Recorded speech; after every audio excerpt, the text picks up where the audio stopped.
ഇന്നത്തെ വേദഭാഗം അപ്പോസ്തലപ്രവൃത്തികളുടെ പുസ്തകം 6-ാം അധ്യായം. ആ കാലത്ത് ശിഷ്യന്മാർ പെരുകി വരുമ്പോൾ തങ്ങളുടെ വിധവമാരെ ദിനംപ്രതിയുള്ള ശുശ്രൂഷയിൽ ഉപേക്ഷയായി വിചാരിച്ചു എന്ന് യവന ഭാഷക്കാർ എബ്രായ ഭാഷക്കാരുടെ നേരെ പിറുപിറുത്തു. പന്തിരുവർ ശിഷ്യന്മാരുടെ കൂട്ടത്തെ വിളിച്ചു വരുത്തി, ഞങ്ങൾ ദൈവവചനം ഉപേക്ഷിച്ച് മേശകളിൽ ശുശ്രൂഷ ചെയ്യുന്നത് യോഗ്യമല്ല. ആകയാൽ സഹോദരന്മാരെ, ആത്മാവും ജ്ഞാനവും നിറഞ്ഞ് നല്ല സാക്ഷ്യമുള്ള 7 പുരുഷന്മാരെ നിങ്ങളിൽ തന്നെ തിരഞ്ഞുകൊള്ളുവിൻ. അവരെ ഈ വേലയ്ക്കാക്കാം. ഞങ്ങളോ പ്രാർത്ഥനയിലും വചന ശുശ്രൂഷയിലും ഉറ്റിരിക്കും എന്ന് പറഞ്ഞു.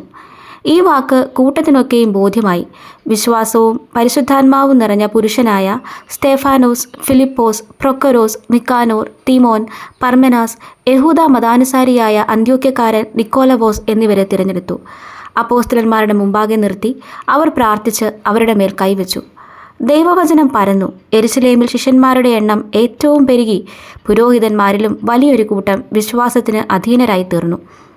അനന്തരം സ്തേഫാനോസ് കൃപയും ശക്തിയും നിറഞ്ഞവനായി ജനത്തിൽ വലിയ അത്ഭുതങ്ങളും അടയാളങ്ങളും ചെയ്തു. ലിബർത്തീനർ എന്നു പേരുള്ള പള്ളിക്കാരിലും കുറേനക്കാരിലും അലക്സന്ദ്രിയക്കാരിലും കിലിക്യ, ആസ്യ എന്ന ദേശക്കാരിലും ചിലർ എഴുന്നേറ്റ് സ്തെഫാനോസിനോട് തർക്കിച്ചു.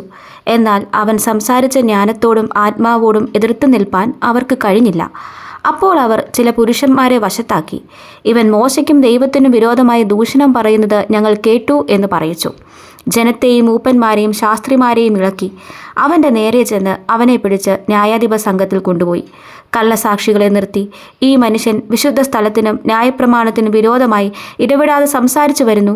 ആ നസറേയനായ യേശു ഈ സ്ഥലം നശിപ്പിച്ച് മോശ നമുക്ക് ഏൽപ്പിച്ച മര്യാദകളെ മാറ്റിക്കളയുമെന്ന് അവൻ പറയുന്നത് ഞങ്ങൾ കേട്ടു എന്ന് പറയിച്ചു. ന്യായാധിപ സംഘത്തിൽ ഇരുന്നവർ എല്ലാവരും അവനെ ഉറ്റുനോക്കി അവൻ്റെ മുഖം ഒരു ദൈവദൂതൻ്റെ മുഖം പോലെ കണ്ടു. ഈ വചനങ്ങളാൽ ദൈവം നമ്മെ ഏവരെയും അനുഗ്രഹിക്കുമാറാകട്ടെ.